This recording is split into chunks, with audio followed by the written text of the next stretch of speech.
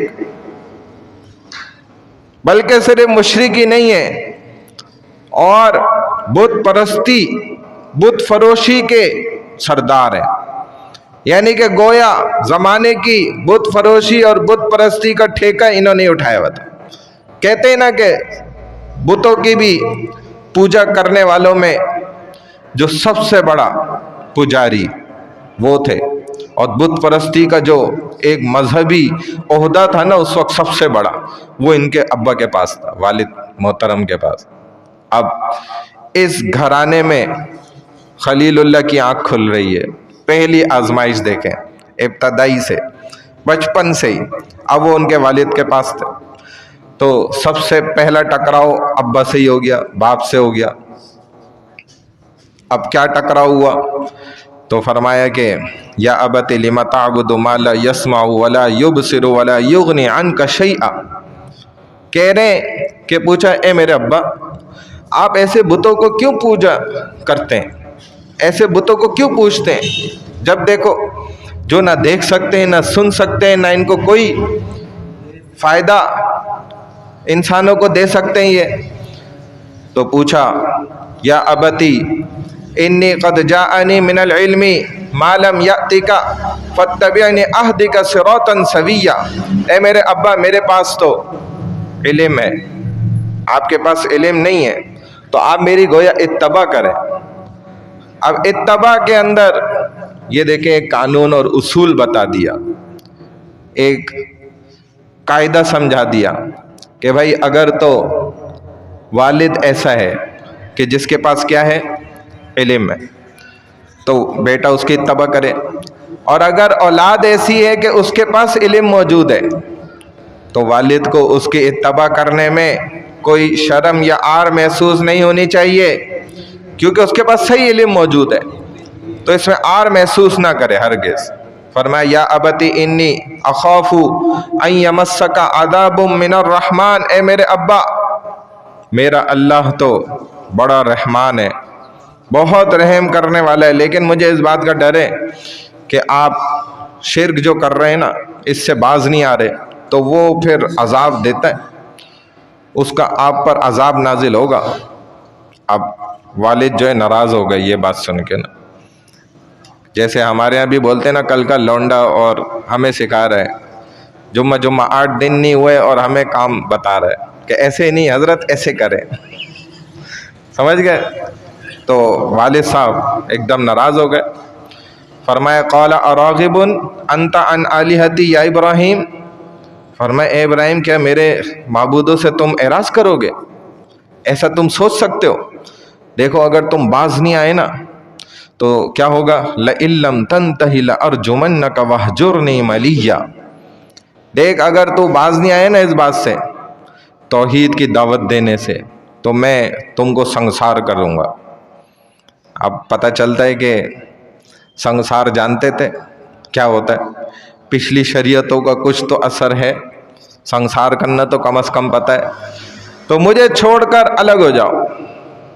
والد اب ابراہیم علیہ السلام کو خود کہہ رہے ہیں، یہ پہلی آزمائش. فرمایا قال سلام علیک ساستغفر لک ربی انہ کان بی حفیہ. اچھا، تو کہتے ہیں الوداعی سلام کہا، اور کہا کہ میں آپ کی ہدایت کے لیے پھر بھی دعا کرتا رہوں گا. ہم مسلمانوں کی یہی تو عادت اچھی ہے. غیر مسلم ہمارے لیے کوئی دعا کرتے ہیں؟ کوئی بھی نہیں کرتا. اور کیوں کرے گا؟ اس کے مذہب میں ہے ہی کچھ نہیں ہے کہ پوری انسانیت کی فکر کرو. یہ کانسیپٹ تو الحمدللہ اللہ نے ہمیں عالمگیر بنایا ہے. ہم پوری عالمگیریت کے اصل بادشاہ مسلمان ہیں. یہ سوچ اتنی دور تک جو جاتی ہے، یہ مسلمان کی سوچ ہے، یہ کافر کی سوچ ہو ہی نہیں سکتی، وہ چاہے کچھ بھی کر لے. دیکھیں کیسی زبردست ہماری سوچ ہے. ہم ان کی ہدایت کی دعائیں کرتے ہیں، وہ ہمارے ٹانگ کھینچنے کے چکر میں لگے رہتے ہیں کہ مسلمانوں کی جو ہے نا ٹانگیں کھینچ لو. اور ہمارے یہاں مشہور ہے نا ٹانگیں چھت سے لگا دو یہ بھی بڑا محاورہ ہے. بہرحال تو فرمائے کہ میں آپ کے لیے ہدایت کی دعا کرتا رہوں گا، ایسے نہیں چھوڑوں گا۔ یہ پہلا امتحان تھا حضرت ابراہیم علیہ السلام۔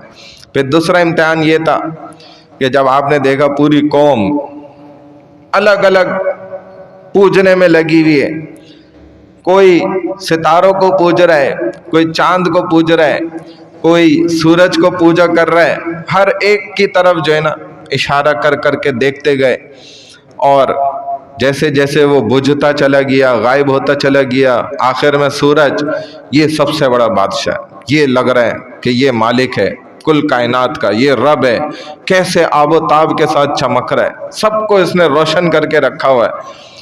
تو جب دیکھا غروب ہونے لگ گیا، چھپنے لگا، تو اشارہ کر کے پہلے تو کہہ رہے تھے کہ ہو سکتا ہے یہی رب ہو، لیکن پھر فرمانے لگے یہ کیسا رب ہو سکتا ہے جو خود ہی اوجھل ہو جائے اور بھاگ جائے اور غروب ہو جائے۔ تو فرمایا یا قوم انی بریء مما تشرکون، میں تو اے میری قوم یہ جو تمہارا شرک ہے نا اس سے میں بیزار آ گیا۔ یہ کیا چیزوں میں تم پڑ گئے؟ خود جو زندہ نہیں رہ سکتا وہ کسی دوسرے کو زندگی کیا دے گا؟ جو خود اپنی زندگی کو بچا نہیں سکتا وہ دوسرے کی زندگی کو کیا بچائے گا؟ لہذا میں تم سب کے شرک سے بیزار آ چکا ہوں۔ انی وجہت وجہی للذی فطر السماوات والارض حنیفا وما انا من المشرکین۔ فرمایا کہ میں تو اپنا رخ اس ایک اللہ کی جانب کرتا ہوں۔ یہی رسول اللہ صلی اللہ علیہ وسلم جب جوان ہوئے اور آپ کو خلوت کی عادت ہو گئی، اکیلے پن کی، تو آپ غار میں نکل جاتے تھے، اور اپنے بنانے والے کی کوئی آپ کو ہدایت نہیں تھی اس وقت کہ دیکھو وہ ہے رب بنانے والا، وہ ادھر ہے، وہ ایسا ہے، وہ فلانا ہے، اس نے جنت بنائی، اس نے دوزخ بنائی، یہ ہدایت ہے، یہ قرآن ہے، یہ آیات ہیں، یہ وحی ہے، یہ فرشتہ ہے، یہ جبرائیل ہے، یہ فلانا ہے، کچھ نہیں پتا۔ لیکن رسول اللہ صلی اللہ علیہ وسلم یہی بات امام اعظم ابو حنیفہ رحمہ اللہ نے بھی فرمائی کہ اگر پوری کائنات میں کوئی تجھے تبلیغ کرنے نہ پہنچے، ایک انسان ہے جنگل میں، صحرا میں، اکیلے، آج تک اس کی زندگی عمر اس کی 50 سال ہو گئے، کہتے ہیں اس تک کوئی مبلغ دین نہیں پہنچا، کسی کی دعوت نہیں پہنچی، تب بھی اس انسان پر یہ بات فرض ہے کہ اپنے بنانے والے کو خود تلاش کرے کہ میں ایسا خوبصورت، یہ دنیا ایسی، کل کائنات یہ کیسے سج گئی؟ کوئی تو ہے، کسی نے تو بنایا ہے۔ اب وہ جو بھی ہے اس کو نہ سمجھ آئے تو یہی نبی علیہ الصلوۃ والسلام اسی انداز میں جیسا سمجھ آتا تھا ویسے عبادت فرمایا کرتے تھے۔ ابراہیم علیہ السلام بھی یہی کہہ رہے ہیں کہ اب جیسے مجھے سمجھ آئے گا میں اس کی طرف رخ کرتا ہوں، وہ اللہ ہے، کوئی ہے جس نے بنایا، میں اس کی طرف اپنا رخ پھیرتا ہوں، میں مشرکین سے نہیں ہوں۔ پھر موقع دیکھ کر اب تیسری آزمائش آئی، بت خانے کے اندر چلے گئے۔ پورا واقعہ میں نے سیرت میں بھی سنایا تھا۔ ان کے والد پیچھے لگے رہتے تھے کہ ابراہیم چلو میرے ساتھ، چلو میرے ساتھ، بتوں کو تم بھی پوجا کرو، بتوں کو سجدہ کرو۔ ابراہیم نہیں جاتے تھے، بہانے بناتے تھے، ایسے سالڈ ماشاءاللہ بہانے ہوتے تھے جیسے ہمارے نوجوانوں کے ہوتے ہیں نا آج کل۔ ابھی پرسوں کی بات ہے، ادھر ایک نوجوان نے مجھے پکڑ کے دوسرے نوجوان کا ہاتھ پکڑا ہوا تھا، کہہ رہے یہ دیکھو نماز نہیں پڑھنے جا رہا، کہہ رہے میں ناپاک ہوں۔ وہ ایسے مذاق میں سالڈ ماشاءاللہ بہانے ہوتے ہیں، اور اسی کو بولو نا یار وہ فلانی شادی ہے اور بہت اچھا کھانا ہے وہاں، ابھی 10 منٹ میں آیا میں تیار ہو کے۔ یہ ایک میں مثال دے رہا ہوں۔ تو سالڈ بہانے ماشاءاللہ کرتے تھے۔ ایک دفعہ تو ابا پیچھے لگ گئے ان کے والد اور ہاتھ پکڑ لیا مضبوطی سے، کہا آج ابراہیم تمہیں نہیں چھوڑوں گا، آج میرے بت خانے تجھے چلنا پڑے گا۔ ابراہیم علیہ السلام چل پڑے، ابا ہیں، باپ ہیں، انکار تو نہیں کر سکتے، نہ باپ کے ساتھ بدتمیزی کر سکتے ہیں، نہ بد اخلاقی کر سکتے ہیں، چل رہے ہیں۔ اب سوچ رہے ہیں کاش میرے دل میں کوئی بہانہ آ جائے، سمجھ نہیں آ رہی۔ جیسے ہی وہاں پہنچے بس ایک سالڈ راستہ آ گیا، کہنے لگے ابا آج تو بس ہو گئی، آج آپ جائیں اپنی عبادت کریں، وہاں پوجا کریں، میں ادھر بیٹھ کے نہ فیصلہ کرتا ہوں آج کہ مجھے کس طرف جانا ہے۔ یا تو اگر یہی جانب صحیح ہے تو بس ٹھیک ہے، میں آج فیصلہ کرتا ہوں، آپ جائیں اپنا اطمینان سے پوجا کریں۔ اب ابا جو ہے وہ تسلی ہو گئی کہ بھئی آج تو یہ واقعی لگ رہا ہے کوئی فیصلہ لے لے گا، اور اچھے ہمارے ہی